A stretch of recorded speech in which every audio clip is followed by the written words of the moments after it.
Welcome to the Play for Peace podcast, where conversations bridge divides and build unity. Here we create a safe space to learn from diverse perspectives, no matter your political stance.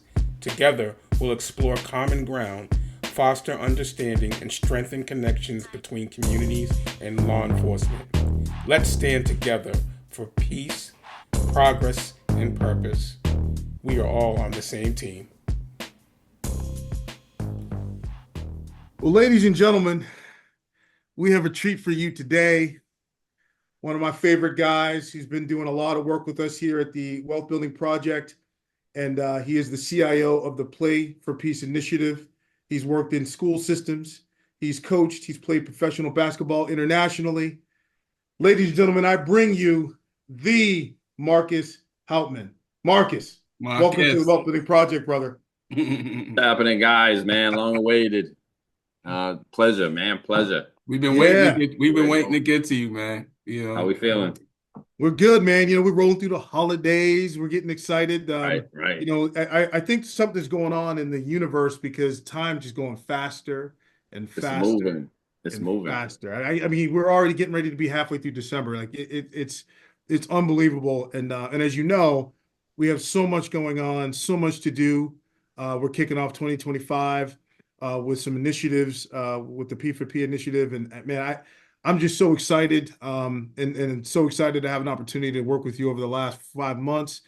But man, I would tell you if you could share with our listeners a little bit more on your background, to how you got started, a little bit more about, coming up playing basketball and in the communities that you've been serving. Yeah, absolutely. Thanks for having me, guys. It feels like we've been working for like 6-7 years, man. It's only been like 4 months. So it's good linking up with go-getters, with team captains, and like I say in basketball, guys that you want at the end of the game. There's only a few people that play in the end of the game. You know what I mean? And I always wanted to be one of those. So my background is I'm a New Bedford kid. Born and raised Southeastern Mass. I'm 45 years old now. I graduated from New Bedford High School back in '97. So I have that like '90s influence, which is also twisted with just being around. Like I always describe it as like old school, like '70s cats. That flavor, that Black American work ethic, hands-on men flavor. Like that really rubbed off on me and my brother, being raised around men like that. My grandfather in the fishing industry, my father and my uncle, correction officers. But really, get a job no matter what. As long as you get your priorities together, then you can have this so-called free time or enjoyment, So yeah. Some people might have said it came up kind of tough, but I think those things are the reasons why I went, in different directions. So being an athlete, always wanted to, play college basketball. We worked our behinds off to play high school. We can get into that later, but I was influenced. New Bedford had a good run when I was a freshman and sophomore. They were, winning state championships all over with big names. So it was good to be a part of that. But books was always first in our household. Math. My parents made us into math guys. My brother and I is a programmer, and now I'm into IT. So after college, you figure, what do you want to do with things? And I was fortunate enough to, because we're a Cape Verdean background, I was fortunate enough to play for the national team in college, and got to go overseas. And after school, all my friends are making, coming out in IT making, now this is 2001, 2002. So they're coming out making 50 to 80,000, which is real well at the time.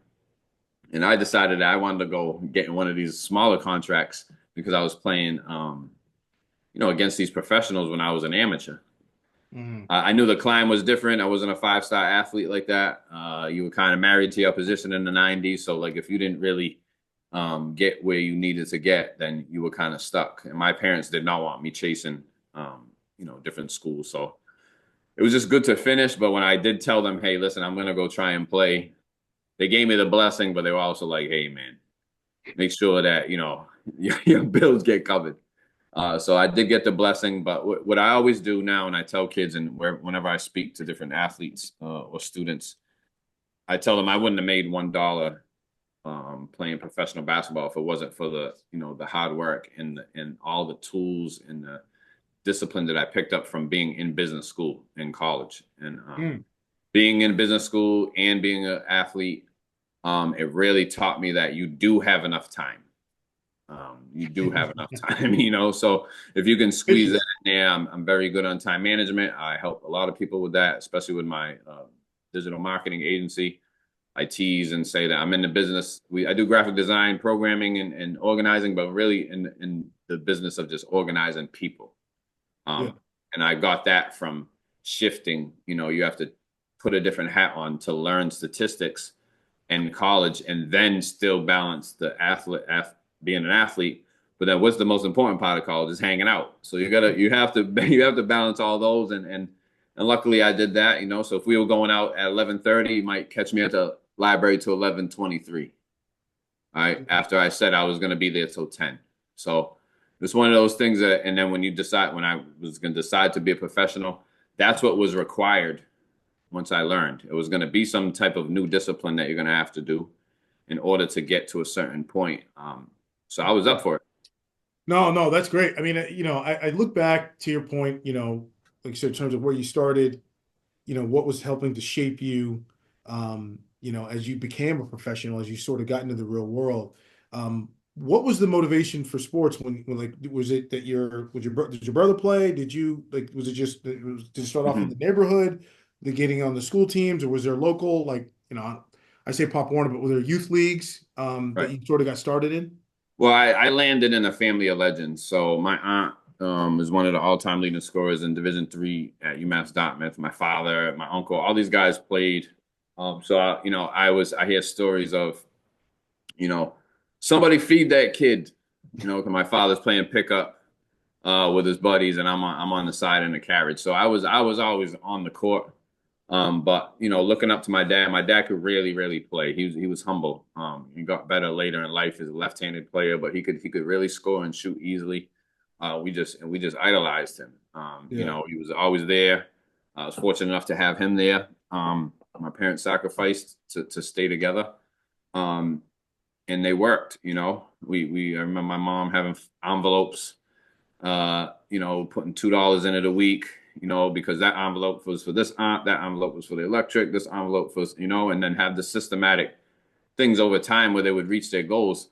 So we loved sports, but we didn't realize how not I guess you can say how tough our parents were. We didn't realize it because we were with them, but everything was the excitement was getting stuff done because we knew what could come from that. So even as a younger kid, it was like we're gonna go play after. But now it became if you do what you're supposed to do, you might have a chance to get on the court like your older cousin did, or you might be able to get a name like your dad did, or like your mom. I mean, like your aunts did. So the motivating stuff was that it was a sport. It's a sports city. Um, Summertime in the hood. You got pickup run. You got all the other stuff. This is mid '80s going into the '90s, and I wanted to be out on the court. And Yeah. as long as I did what I needed to do, my father, my uncle, and those family that were well known, they would bring me to the park, and we would work out. Um, and then as it started getting better, you know, it was more of a push. Oh, you think you're getting good. Well, you're not going to be nothing until you get a jump shot because the next level they're going to block that. And I'm like, damn, Dad, I just had 20 points. He goes, yeah, but those kids are 11. It was the I always say it wasn't tough love. I said it was aligned with reality for that sport. You know, Yeah. just keeping you at a certain level. Did you Marcus, go ahead? listen, you're different, man. I've never met someone that's, I would say you're brilliant. Um, but back in the day, you were considered a geek. And I would love to listen to what you went through, during school with that type of culture. Because, as an athlete, you're an athlete, you don't kind of show your brilliance or the geek stuff that's not popular. You know what I Right. mean? And I want how did you, because academics was first on your Absolutely. list. well, How did you navigate through all that, being a geek and a top athlete in high school? I always wore the Geek Squad first. I didn't mind it. I rocked it. I think the funny thing was the judging the book by its cover. So they would judge me first. I'm light, got light hair. We had goggles at the time, and you would see the swag, and you're like, "Oh man, I can't wait, man!" And then I might just throw it off the backboard and then dunk it. How'd you Instead dress? of just lay Did it you up. wear your So socks up or your socks down? How'd you dress, man? And I your went shorts, with the were they flow. tight or baggy? I'm near that baggy era. The baggy era. But I was real nonchalant. I just handle my business out there. But to answer that, it's funny with that because it was like almost people wanted to do both things right, like, and I was lucky. A lot of people looked up to my dad. I'm always going to reference him because he was just that guy in the community.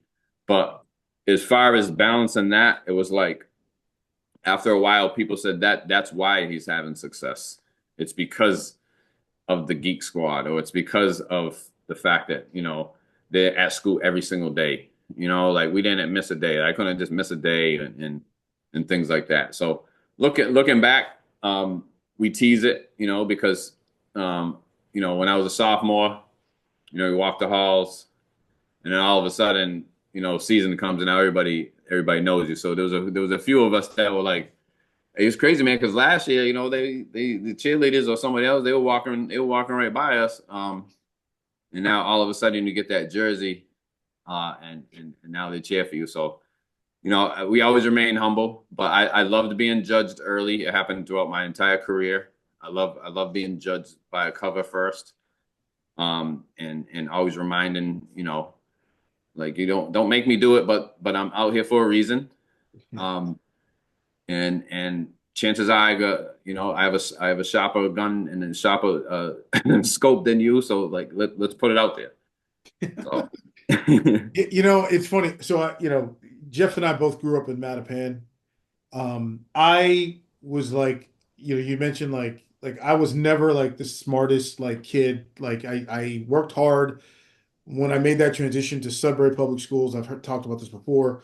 It was really difficult. I had to work really hard to get to be in position to thrive and be caught up. But I didn't grow up in a war zone. I didn't have a bad neighborhood. There were certain locations and certain places that I was like, okay, I'm not going there. Or when I got off the bus, I may have went down this direction to stay out of trouble, right? To do those things. And I had both my parents who were, really good to me and really provided opportunities. So I never wanted to get into trouble. But I didn't really, going to school early out there and coming back, getting back relatively, later than everyone else. I just never spent much time hanging out. And so I know certain neighborhoods, certain places had a boys and girls club or something like that. Did you guys have something just when you were growing up that just, hey, you know what? Like the neighborhood, we have bad elements. Even those guys sometimes would take care of you and say, we need you to go. We need you to go to the center, right? Go play ball, go do something because we know you have talent, and you're a good kid. Did you have any of that experience? Yeah, we most certainly did. So our New Bedford Boys and Girls Club is in the West End area. It's in a tough area. My parents kind of grew up in a tough area, south end of New Bedford, and then migrated to the West End of New Bedford. And kind of the turf wars when I was a teen, going into early 20s, was that West versus South. We're not a major city, but we are over 100,000. There's big time drugs come in here, Fishing City. So that did affect us. But you're right. I did have friends that were like, "Hey, man, we're going this way, so it's time for y'all to just go hoop." And then we did have that, but that was part of the motivating things that happened. When you find out someone really died by violence, like that happened to me young. Like I learned that probably by 11 or 12 years old. Like when you're playing with somebody and then now they know they're no longer alive, and then you find out the reason, and then it kind of ushers you into that cold world of and my dad was ready for that because he was a correction officer. Well, let me add on to that too. especially in sports and you play on teams, it's all about loyalty. It's all about being a team player. And when your boy, if you're hanging out with your boy in the neighborhood and, he might be in trouble or they're about to get into something that definitely is not a good thing. But because of your just personality of wanting to be there for your boy, that's how a lot of people get in trouble. Um, I've had the same experience with you where you have friends that will tell you, yo, this is not going to go down good. So why don't you go home and or go hoop or something? And you kind of admire that person really cared about you and protected you. I think it's definitely, um, when we talk about just real life now, how it, you talk about from high school all the way up to now, you think about this. In Lincoln Suburb, there was a computer room, there was a geek room, right? All the geeks. I don't know if Markel, you remember that room. I do. And I was somebody who would go in that room and conversate with them. Why? Because I always had this sense of surrounding myself because I wasn't that smart either. I was, but surrounding myself with people that I know that could help me. And so from there, from high school, and then I think about being a head football coach, uh, you know, you trust the people around you that's coaching, and you want to be around people that's going to make you better and know that's going to make you look good. And then so that's on the high school level. So now I surrounded myself with my wife, who's a geek. I've also surrounded myself with another super athlete geek and people like Markel and John, like people that I feel as though will make me the best person I am and give me a positive influence. And you want to win with your best teammates. And so that's how I kind of, when you just sit back and reflect on that, we started that pattern back in high school. And then when you think about it, you don't realize that that's just who your personality is. Yeah, I laugh because through that transition, I remember, okay, we're the jocks, right? Like we're out there. And you're right. There was I remember that room. I forget the hall, but it was off Blue Hall, and we would go down and it was down that way. There was like a glass bridge, and it was over near there. But um, what I laugh about is those people run the world today. Those people run Facebook today.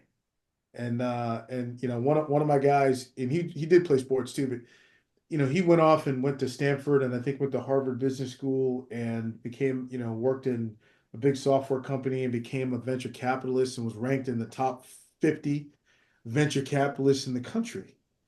And just like, my goodness, and then on the other side of that, my wife and I laugh because, she was a great athlete in high school. And when we look at each other the way we are today, we're like, we are geeks. Like we're geeks. We're geeks that I joke that we're geeks that can jump and run pretty fast. That's who we were. And I didn't try to be like Johnny Tough Guy. But there was definitely, and Jeff, you and I talked about this. We can maneuver in different groups of people as we were growing up. And Marcus, I'm assuming you were able to do the same. Um, but you know, but I had a pretty high opinion of myself and my athletic ability back in the day. So yeah, so I would say that I gave plenty of people the time of day. I always built relationships with folks and even friends today, folks that they weren't necessarily close friends of mine, but they weren't athletes. And I have conversations with them today. One of them that I mentioned earlier, haven't seen him in over 30 years, but he reached out to some of the social media posts that we were doing. He's like, I'm inspired by what you guys are doing with the Play for Peace initiative and the Wealth Building Project. And, can we have a conversation? So I'm like, absolutely. So I love that, we always go back to sports being this sort of great equalizer of all different walks of people, different colors, different backgrounds. And it's just a great way to grow up if you had an opportunity to have sports in your life, in my opinion. Before we leave this topic, the reason why we're having this conversation, and I brought this point up, is because for our young listeners, it's okay to embrace yourself. It's okay to hang around different people. It's okay to be different. It's okay to, you don't have to be a part of a clique. It's okay to show yourself and express yourself and have different friends, because when you have different people, they might be the ones who are going to make you better, or there'll be things that you don't know, but you'll be able to learn from them. You know what I mean? Don't make it a click thing or an it thing or a turf thing, but just embrace who you are as a person. And just like Markel said, you might be hanging around the next president of the United States. You Right. never know. So I just wanted to just put that in there. Well, just to add too, like being uncomfortable is a part of life. And I have strong philosophies. You guys are starting to get to know me. Like I'm heavy into philosophy, and one of these things is these choices you have to make.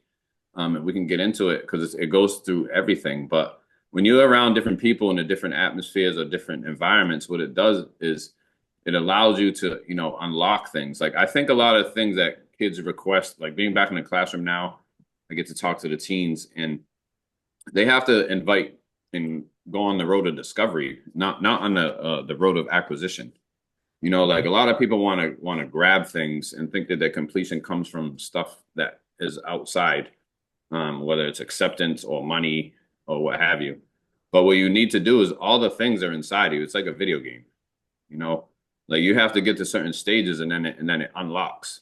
And when it does is it's revealed to you, and that's through first, I think, is doing things you don't like to do, but then ultimately doing things that you're not comfortable, that is greater, because then that pulls you in. I was fortunate to just I did that. Next thing you know, I'm living in all these different countries and all these atmospheres and different ways to look at things, and so like that's what I say. The source, just like how hard are you working out when nobody's looking? Who has to tell you to go train? All those things. Same thing. All right, you work. So now what after work? I'm gonna go back into my routine. No, I'm gonna take 20 minutes. You got internet now. I'm gonna go discover something else. Let me go see how something else gets done. Because what it does is it unlocks what you have in there, because you don't know what you're here for. Like I didn't realize I'm an educator and like a writer. Yeah. Like I thought I was a basketball player. Look, things happen fast. It happens really fast, and you all of a sudden you're moving in a direction that you have no idea. You might not even know you had aptitude there. Like I never thought I'd be in business, never thought I'd be in sales. I had no idea other than playing football. Like I just knew, hey, get a degree so that you can at least have this piece of paper, but I have no idea. And then I started to realize I love talking to people and I want to make money. Mhm. So sales, like how Right. do I get into sales? What else can I get into? And then I started to learn, well, let me read this book. Let me read this book. These kids today have such a library of information at their fingertips. They just don't truly understand and can value it. I just don't think they can do it. Like we had to go to the library, pull out a book. And again, was it interesting? Was it not? I mean, how many self-help books are out there now? How many different business books? How many books on leadership? How many books about Kobe Bryant or about, Right. um, Michael Jordan? Like it just, podcasts, right? We can get on there and just gather information really quickly.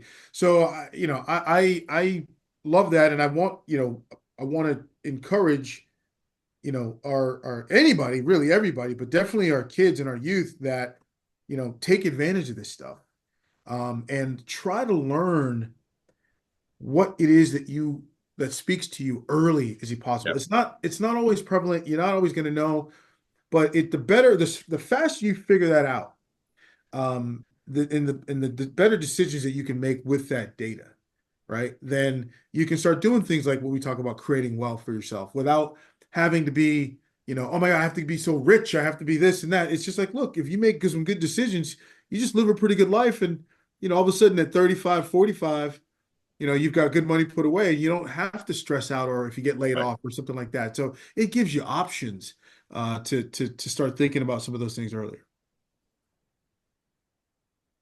Absolutely.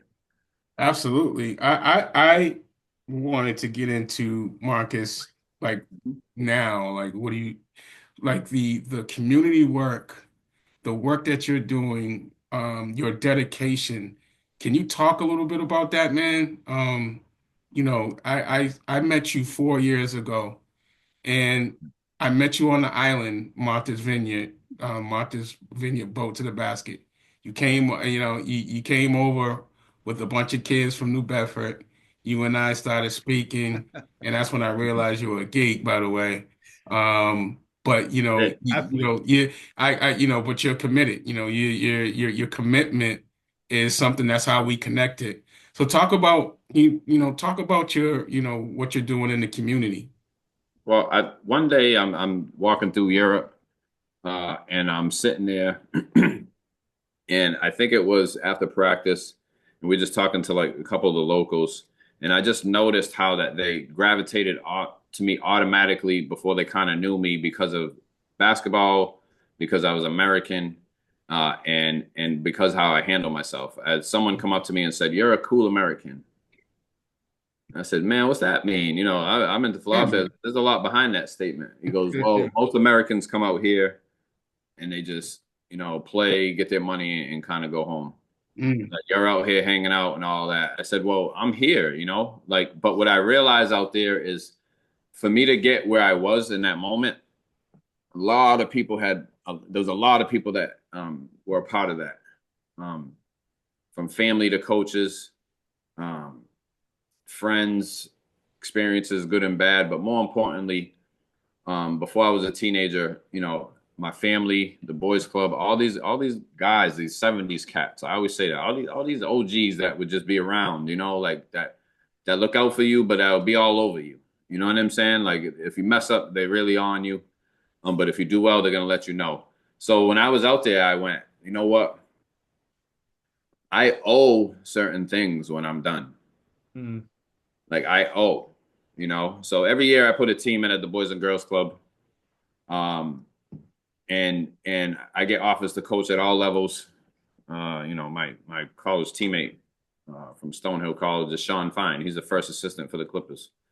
I got another buddy of mine runs he's one of the he's up there with Egyptian basketball. So like I could coach all over, but the times that were most influenced with me were the guys that really took time when they found out I was starting to get good, and that was like around 11, 12.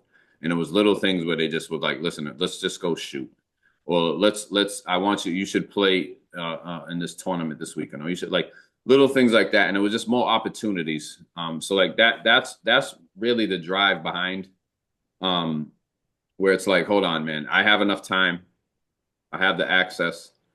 I made some money. I've blown so much money and that, you know what, I owe each winter that, and then any program that's in the area, if you sit with me as a director, I'll do some level of pro bono or just free marketing for you, because I feel like that's the boost that people needed. Yeah. There's a few times where I was just down on luck, and a couple guys just threw me $40 because they knew I needed gas to get to tournaments in Dorchester, or get to these other tournaments in New York to get my name out there. So I'm big on that. Now, this flip side to that is I'm soldier style. So like you got to be worth it as well. There's a kid that's going through some stuff right now, and he's gonna have a rough road. But he has to understand that it's his what am I looking? I'm drawing a blank. It's his percussions that he has to deal with after. Yeah. And life is not going to be perfect. No. Well, So that's the thing. I mean, we talk about personal development. We talk about a lot of these things. We talk about what sports gave us and neighborhoods and the whole, like, we had that sort of village mentality in certain neighborhoods growing up. But I'm very big on this, that, all the trials and tribulations that we go through, all the things we're meant to do it. And there's always going to be a lesson from it. Like, and I mean, it's everything. The lesson from success. Well, okay, when you start analyzing it, well, sometimes you're good. You're good, and the other person's not that good, and you're successful. That's not sustainable though, right? So, having good mentors, Right. having good coaches, having people that are giving back so that, and recognizing the importance of that, having people that have had success in the world that are people of color, people that look like us, and being able to go back to those neighborhoods, which is, we'll get into this, a lot of what we're doing now and the reasons that we're doing it is because, we know there's deficiencies in urban communities. And it takes leadership to step up. And so we can learn leadership because of our sports. Of course, we can learn leadership because we can read about it, or we can have a good role model, a parent, or anybody, right? Somebody in the military, somebody a local police officer. Right? There's examples everywhere, but we have to see it. Yeah. And some of that is putting the phones down and, taking time to think about your next move and your next step. And where is the touch points? Where can I find, the opportunities that for people to pour into me? And then again, to your point, Marcus, then, you do the same for others. Right. That's what drives me. I mean, I've talked about this before, but I used to want to I wanted to run this company, be this big executive and run a company and all that stuff. And it all sounds good. It's all sexy and that's great. But the reality is, for me, it's all about the people. It's about the communities we serve, and it's about connecting folks, right? Connecting with good folks and helping them be the best version of themselves. And that's whether it's an adult, whether it's a 10-year-old, whether it's a 5-year-old, doesn't matter. That's my calling. That's what I'm called to do. And so when I was introduced to our boy Jeff, God, I can't even, we talked before, but I think we really spoke in March or April, and he was giving me the background and giving me the full plan of what we're going to do. And then he's like, "Hey, I got this guy Marcus. You need to meet Marcus." I'm like, "Marcus? Who's Marcus? Let me look him up right now. Who is this guy? Who is this guy he's talking about?" And he wasn't lying, man. I had a gym. I had a gym. I had a I gym, appreciate He it. man. wasn't Hey, lying. just to jump on that point, like everybody wants to do better. You know what I'm saying? So Yeah. like not on a cliche saying it that way, but like the essence of how we're built is that we want to do better. It's not just a soundbite. So like sports is cool because you can have the proof of how you should do better because you compete and then you have a win-loss and you have that record. Mhm. But I think what translates over, like you said with these kids, is pushing yourself. Like pushing yourself isn't something that you should it's something that you have to discover at first, but then it's something that you have to pick up. Do you follow what I'm saying? Like I'm always saying that to these kids. So they want to revert to like almost like a kid gets in trouble or you need to work harder. They want to revert to almost like the first time that they were introduced to hard work. You know what I'm saying? You understood you had to do hard work when you had to get your handwriting correct Yeah. back in first and second grade. Oh yeah. Right? I was terrible. got- I still am with Yeah. cursive. Right. It But took me that's forever. that struggle. But my point is that struggle, it isn't pain. You know what I'm saying? Yeah. It's part of the process to become something. So I always Yeah. say, there's a philosopher that says if the metal doesn't want to go through the forge, then it'll never be a sword. It's just a piece of metal. So like if you know what I mean, if you're not willing to go through some of these things, then that's where it's at. So like I think everybody knows that. Now the second piece is unfortunate to these young kids and whoever's listening is you guys have a privilege and a curse. You can see the process, but you're lacking experience. See, we learn the process through experience. So I'm True. always telling this to these kids. So we didn't get to glance at it and say, "Oh, that's how it's done." We just knew success was over there. So like, let's push at it and see where we land. Now it's like, okay, I see how it's done. I want to go do something, but now, all right, I want it. But now the hard work monsters show up. And then all of a sudden, because you know how it is, you downplay. I wasn't really trying to, do that anyway. But the world itself only hears I gave up. So like that's what I like to pass off. Like I understand how my story could be to some kids, especially teaching networking now because I have all gamers. I say, hey, listen. I was just like you, man. Opened up the computer, opened up the gaming system when I was younger. People walk right by us. I said, but you got to go work your behind off for that, because then whatever your goals and your keys are, they'll be unlocked for you. Like, we don't know if you're a surgeon. We don't know if you're a volunteer expert. You don't know if you're anything. And now that they're starting to put them all into these little boxes, at least with us, people just worked. It's like, well, I was just working 18 years here and 10 years here, and I found this certification. But now it's getting into like these hive group mentalities, that are just dictated by victimology. Ultimately, they're not led by anything. Yeah. So, that's why I like telling the kids. So, yeah, hi, basketball, boom, woke you up. Well, guess what? I teach networking. I teach database management. Like I teach professionals how to keep their business and their money organized. And that's from sports. Yeah. Instead of, hey, sports first, you know what I mean? I like interlocking it. Well, I posted this morning. You guys get a chance, check it out. I think I posted it on Facebook, but it was literally a clip from Tom Brady. I And saw he was that. speaking, you saw it, he was speaking to business people. And he was just like, what are we teaching these kids now? We're teaching them it's okay for you to, oh, I'm not playing as a freshman. I'm just gonna go transfer.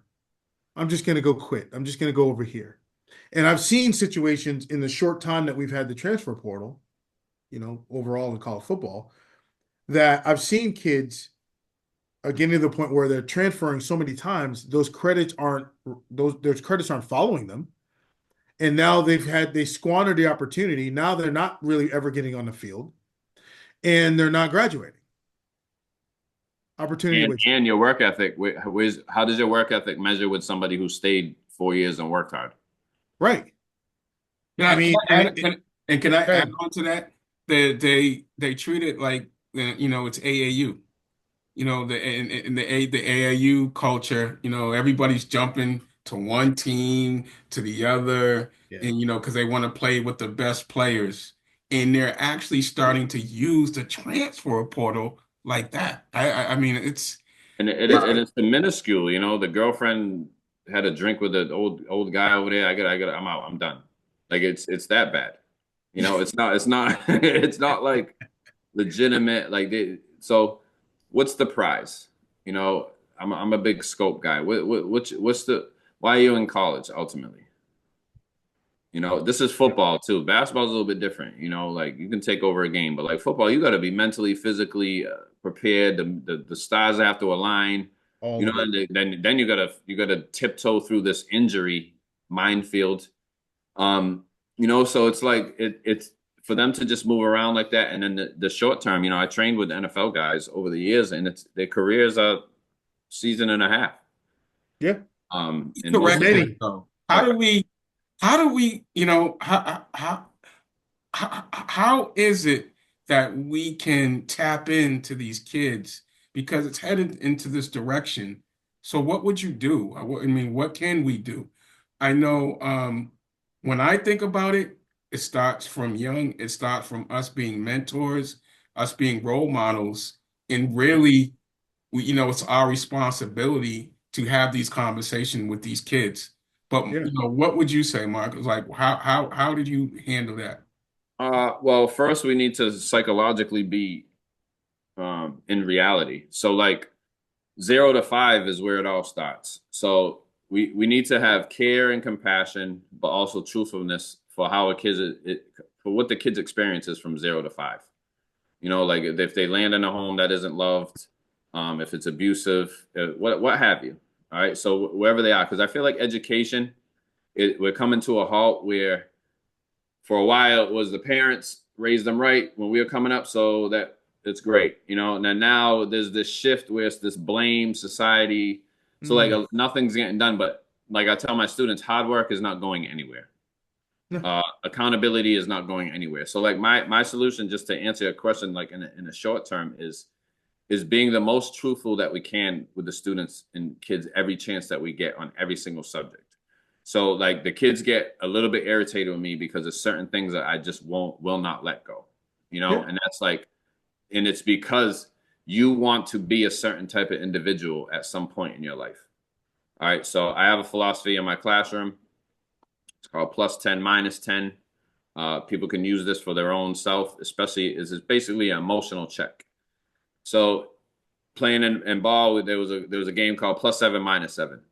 I don't know if you guys played that game, but anyway, in practice, this is to test that if you go shoot around, that you shoot around for a purpose. So you make the first one, you get 1. Make the second one, it's 2. But if you miss it, it's -2. All right, if you miss it again, -4. Miss it again, -6. Miss again, you're out. But in order to climb back, it's 1 at a time. So if you go to -4, you're gonna hit 5 in a row, and you only get to 1. You know, it says -4, -3, -2, -1. So my philosophy I brought over to the students is +10, -10. All right, you're 16 years old right now. 10 years ago, you were 6. In 10 years, you'll be 26. When you're a teenager, that is the widest range you're ever going to have for a +10, -10. So 10 years ago, I was in my 30s. You know what I mean? Like pretty much the same person. 10 years from now, I'll be older. Big shift in that. Right. Yeah. But now when you're younger, and I tell them, I said, so look at that range. So you got 6 to 26. That's two different people. You know, Completely. 16 and 26 is 3 different people. So I say, act as if you're next 10 years. You know, act as if you're next 10 years. So when a kid acts up in class, I sit there and I go, now was that +10 or was that -10? I like that. And he sits there and he's like, oh, well, Okay. you know, miss, I go and don't forget, I played in the pro, so I really don't care. You got to wipe your own ass. So I really don't care. So it's like, you know what? I don't know if you were doing what you're supposed to do, but what was that? You know what I mean? How did you emotionally react to that? Because before we get to if the subject matter was right or wrong, were you accountable like that? You know what I mean? Oh, Mr. Oh, I'm doing this. Like, why are you answering like you're 9? You know what I mean? I'm about to give you a compliment, man. Don't let this get to your head. I'm serious. So listen, one of your many qualities, you're very authentic, and kids can see right through that. They can state and that's just being a leader. You know, you're authentic. And working with you a couple of months ago when we did the programming, the basketball financial literacy at the Denison Community Center, watching you in action, but seeing how the kids gravitated towards you in the look of like, man, I'm going to learn from this my coach. You know, they were just so into you. And that just comes from everything that you're talking about right now. So I just wanted to give you that. I want to, you know, I thought that was an incredible day. You know, we connected it with financial literacy. We actually had the kids, you know, you were training them in basketball and they went into the classroom, and man, we had them playing games and we were educating them and teaching them about financial literacy. And it was just amazing to see how the kids, and this was like 4 o'clock in the afternoon, by the way, after school. But it was just amazing to me to see how into it they were. And, you know, they were really competing to get the right answer. What was your experience about that day? Well, I mean, it just made me feel amazing because that was it was an example of an unlocking. You know, like those kids, if you didn't know them, those are the kids with the hoodie on walking down the street that you're like, uh-oh, let me go over here.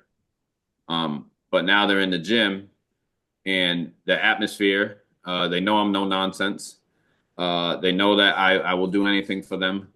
But at the same time, I'm always checking their grades. I'm always checking responsibility and accountability because you want great things. So like I'm a root person with that. So like that day was just amazing because they saw you and Katie and the team and they were like, all right, Houtman got somebody here. So let's get something done, you know, and we trained them.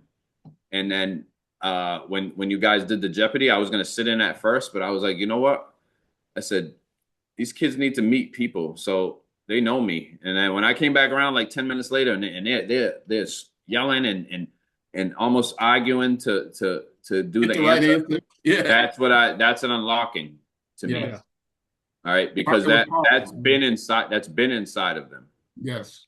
you know, and we were able to have that brought out because the pace of life was different when we were in grammar school and middle school. I think it's important that you share. There was a little incident that happened, and you had to handle it. But I think it's important to talk about that a Yeah, I little could bit. talk about that. Yeah, yeah. So while we were in there, because that neighborhood is pretty much the toughest in the city, one of the toughest. So central, Hmm. um, in that street, South First, and all of a sudden, I guess there was a kid, and we turn, and next thing you know, these two kids are nose to nose. Hmm. Um, and you saw the workers. You see the workers; they're cool workers, but a couple of them are teenagers.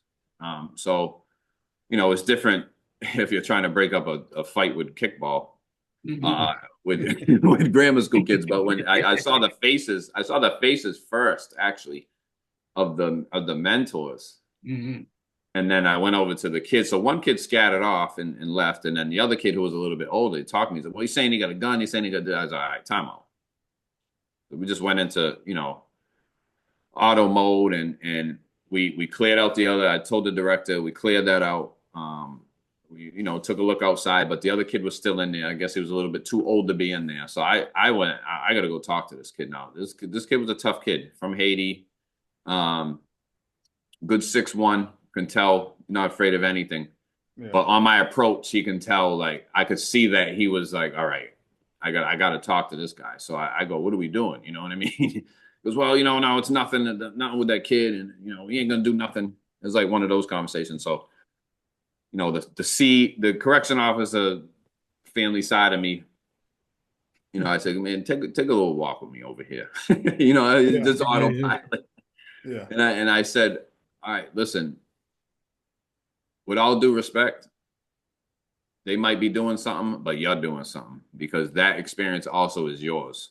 I said, so you got to give me a little bit more info about you and what's going on. Like, how old are you? What are you doing? You know what I mean? Oh, no, you know what, Mister? I get it. I said, I'm just saying, like, you still have to leave here after this. Yeah. So, you can tell Yeah. me whatever, but I'm just letting you know, like, that's still your experience after this. And like, I'm older and I'm letting you know, like, you don't have to go this route, but like tighten your stuff up. Yeah. Like I hit him with that kind of quick. Hmm. And he respected that. And then after they told me that, I guess, I don't know if they squashed it or not, but it was a real lifetime thing Hmm. where, you know, because of what we've all grown up with and our experiences and being able to finally be at this certain pace of life. First, I could recognize that. Hmm. Some people don't even see it. And then secondly, you know, talk them off to a level where it's gonna be impactful. But like it gotta make them think. Like no one changes right there. I remember I was a good athlete coming up and I thought I worked my behind off and somebody was telling me I need to work hard. I was like, yeah, whatever. But what they said to me, I remembered. It took me years to put it together, but they were like, if you really want to work hard, it was one of those. So I was trying to give him one of those where it was like, listen, man, and then ultimately you're putting people in danger. But that's why we do it though, because while we're doing something else over there, that is still happening. A lot of these kids are just hungry. Yeah. It'd be simple. It'd be simple stuff. Like a lot of the problem kids in school, is literacy. Yeah. All right, they're too old to say, "Hey, I can't read correctly." So you know what? I'm gonna pick the alternative. I'm gonna disrupt. That way, I'm removed. That way, that insecurity is never revealed. Hmm. I remember the first time I, because I never had that perspective of a kid that actually might be hungry and acting up because of it. And I was on the board of a nonprofit called the Housing Families up in Massachusetts, and they provided emergency homes, housing for families. And I remember, just talking to some of the board members, and that was like, that was the thing. And I just had never thought of it. I'd never experienced it. It was not even close that, a lot of these situations are that way. And then my wife, who's taught in multiple Title I schools, um, she said, I mean, she's had dealt with that a lot, and so, it's sometimes more like I come from the sort of that hardcore, bootstrapped, pick yourself up, no excuses, no BS mentality. And I learned that from football because nobody cares about your excuses. But as I got older, I had to learn that somebody else's perspective was different than mine. And if I was going to meet them, I was still going to have these are my core. These are the code that I live by. This is what I encourage you to live by, or at least develop a code. But their perspective and background and the things that they experience are going to be a lot different than mine. And how do we make sure we can still communicate an effective way, a good, stern, good, positive message, but one that meets them where they are? Yeah, I mean, it's difficult. I tell kids, it's the tightrope with the thing that you got to hold to make sure that you can get across. That's life, Don't look at some of us that is moonwalking across that because because we've fallen. We're not afraid to say it. So we have a big task, we have a huge task. But I think if we just remember what we've gone through, then we can kind of learn from their perspective. Like my freshman year was when hip hop really dropped. That's '93. So, Wu-Tang, Snoop, Nas, all these guys that like all the influence, and then the drug game, and guys with a 87 average in school, selling heroin, and you couldn't even tell. Yeah. Me making $60 a week and people making $4,000 or $5,000 a day. Like, who are you within that? All right. Like, it's okay to do the right thing. So same thing now. All right. You don't have to be a TikTok junkie. I spoke to a 20-year-old the other day. She's an aspiring singer. She's telling me all about what people do and how people are like this and that. And I had to talk her down and say, like, hey, it's your fault. You're the one that's telling people all your dreams to the wrong people and not having enough time frame for that. You're the one that's putting excitement before action. So little things like that. But I had problems making that adjustment. Yeah. Lived in West Africa, I lived in Angola, man, dictatorship. I played against Lebanon, all the Northern African countries, Egypt. I played in China. I played in a lot of places. And that's why I have more of a laid back philosophical personality, because I know everybody is dealing with their inner, values and their version of who they are versus yesterday, and who they are versus the society.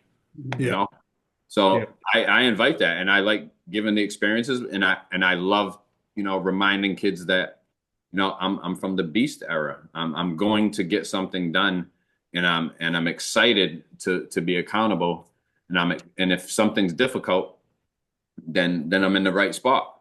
Yeah. Marques, we got a lot of things going on, man. So this is a good transition.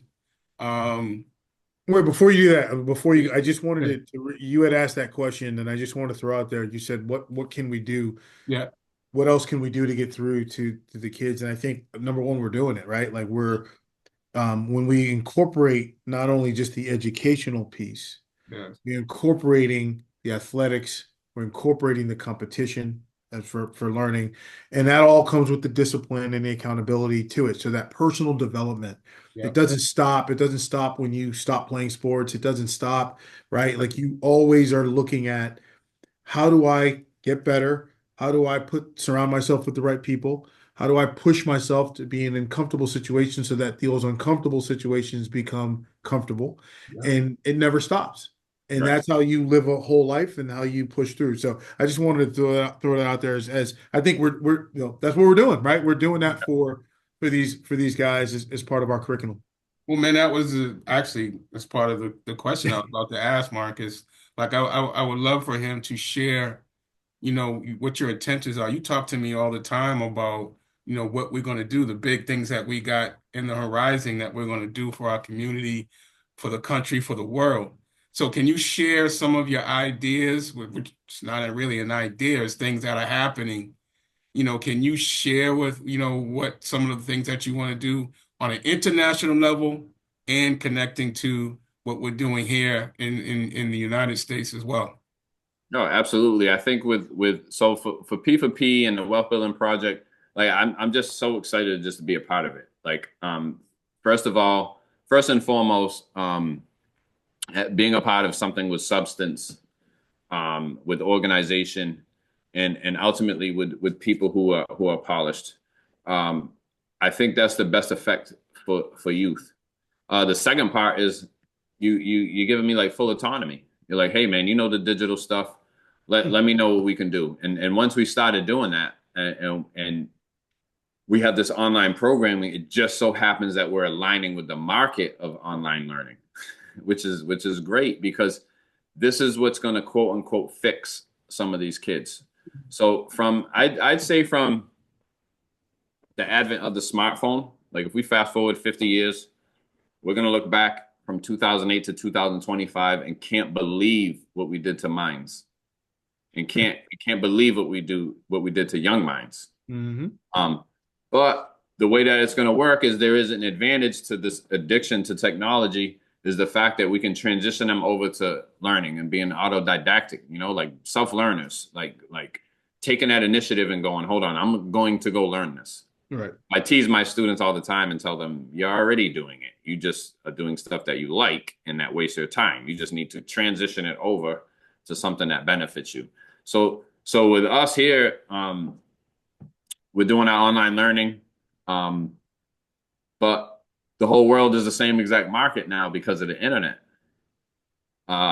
15 years ago, when I was doing business and playing, I had to pay, actually 20 years ago when I first went out there, we called home, I think it was like $65 for like 8 or 9 minutes. Now I speak to 2 or 3 people in West Africa before I speak to my American business friends in the morning. And it's just like a regular text on WhatsApp, or it's a phone call, So I'm excited to do that. I do have some other things in the mix with my marketing company. I concentrate more with e-commerce sales and business to business sales with most of the companies. So like I deal with a mattress company, do some marketing for that. And I'm just waiting for things to kind of open up on that end. But as far as what we're doing, I think the sky's the limit as far as getting different curriculums into a bunch of students' laps and a bunch of schools' laps. Our country needs to get back to, with this work ethic and time management and time value needs to come back. I think the 50s and 60s, they worked their behinds off, but one thing they did really have is they really, really valued time. I spent a lot of time with elders, and I think that's one of the core principles to change, is placing value on certain subject matter. So like time, just being respectful to oneself. That's what's taken away from social media. So with us, we get this opportunity to not only get into the schools, but it's aligning with money.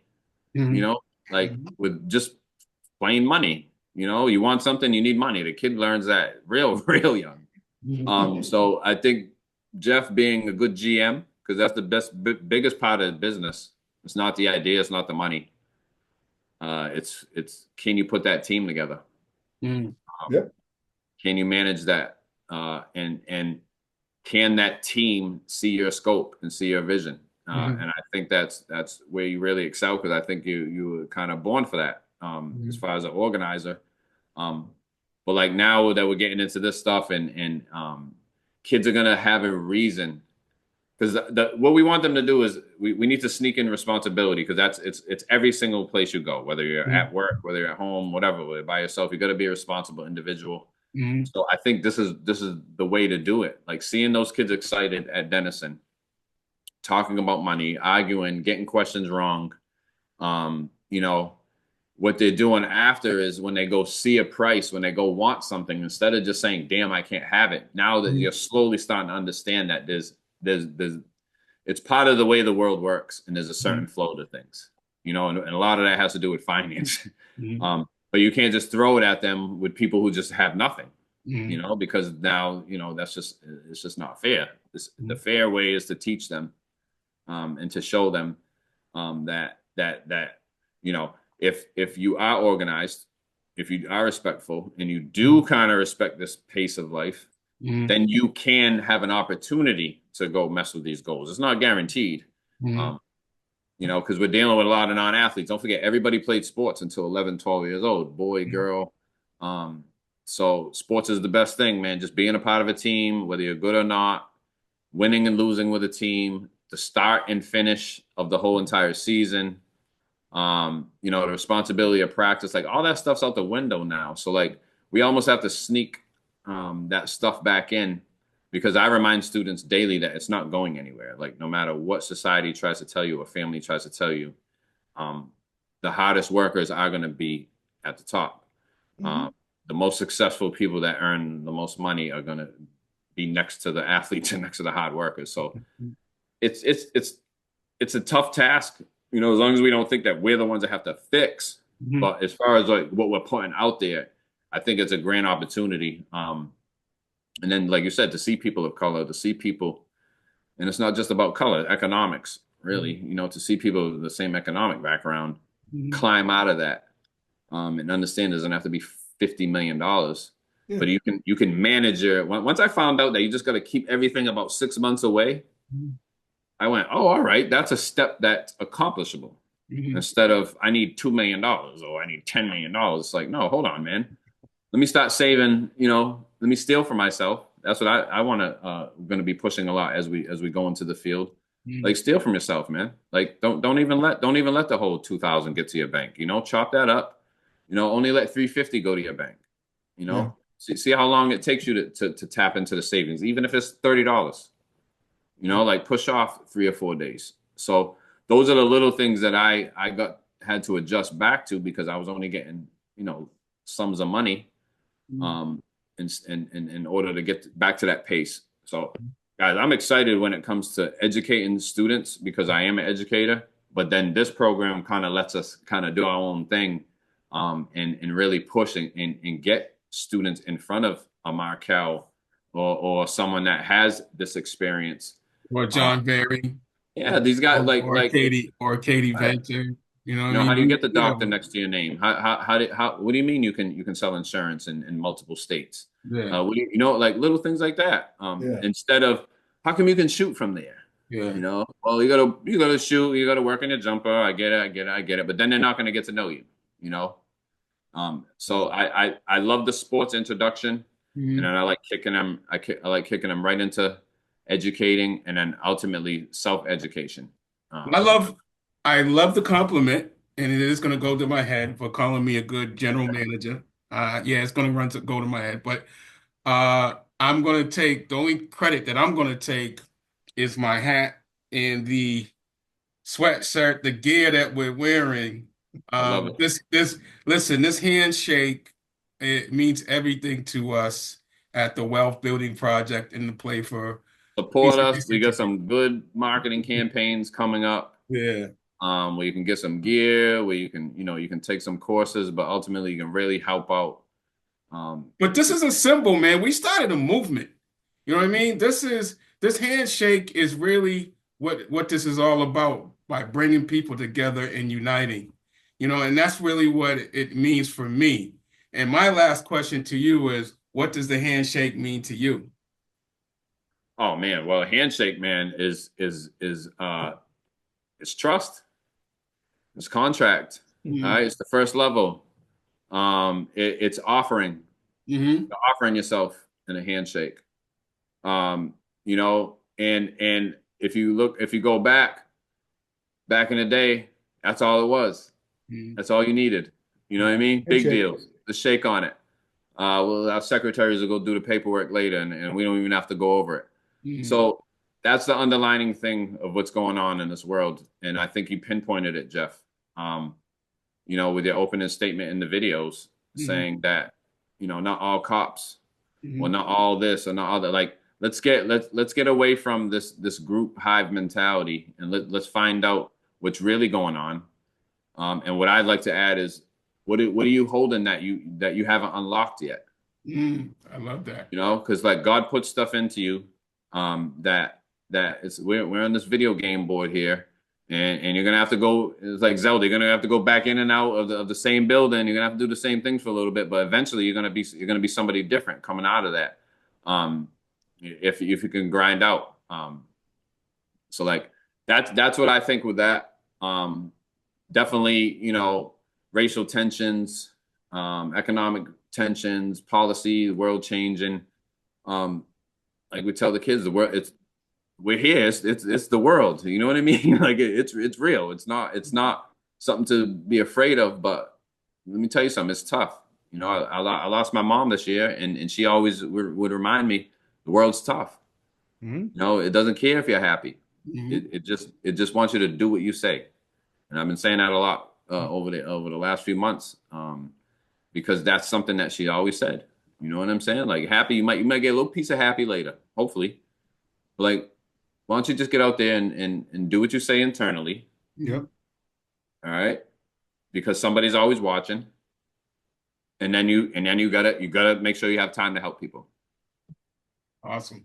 I was lucky, guys. I was lucky. You know, I was raised by gems. I think the time period was perfect. I do wish I got to hang out in the 70s just a little bit, just because of how much fun I used to have, Yeah. because they were hanging. But I'm a all jokes 70s aside, baby. I only had 4 years in the 70s. 4 years. no, I'm saying like my Played much dad's time. era. Like my dad was 21 in 76, 77. So I was like, man, I wouldn't mind to hang out with you Oh, guys okay. like that, just for a Okay. couple weekends. Yeah, Little yeah, something. Good stuff. Well, listen, man, I think we'll land the plane there. Phenomenal discussion. Really appreciate you taking the time. I know you're a busy man and we got a lot going on as we get through the Yeah. holiday season. But any last thoughts just to leave with the audience? No, I mean, self-responsibility. Um, invite it. Invite it sooner than you think, and not externally. That's my last thing. Invite it internally. You I know, like it. when you're not telling somebody I did, like, make that change. It's a decision. A whole entire world opens up for you. Um, and for me, it was crazy because like literally the whole world opened up. Like I got to see this whole bubble. But like, yeah, the time for change is now. I guess you can say the cliche, but Mhm. make that internal decision. Yeah, Uh, that's my last thing for people. I Amen. like it. Good stuff. Amen. Uh, Amen. Well, perfect. Well, listen, everybody, make sure you head over to Absolutely. p4pinitiative.org. Again, the number 4, pinitiative.org. Subscribe to our newsletter. Follow us on our YouTube channel at the Play for Peace Initiative. Also, you can follow the Wealth Building Project, where these podcasts will sit. Make sure you like, subscribe, and hit the bell. And we'll leave it there. Ladies and gentlemen, Marques Houtman. Thank you, guys. Had a great one. Awesome, man. This was great.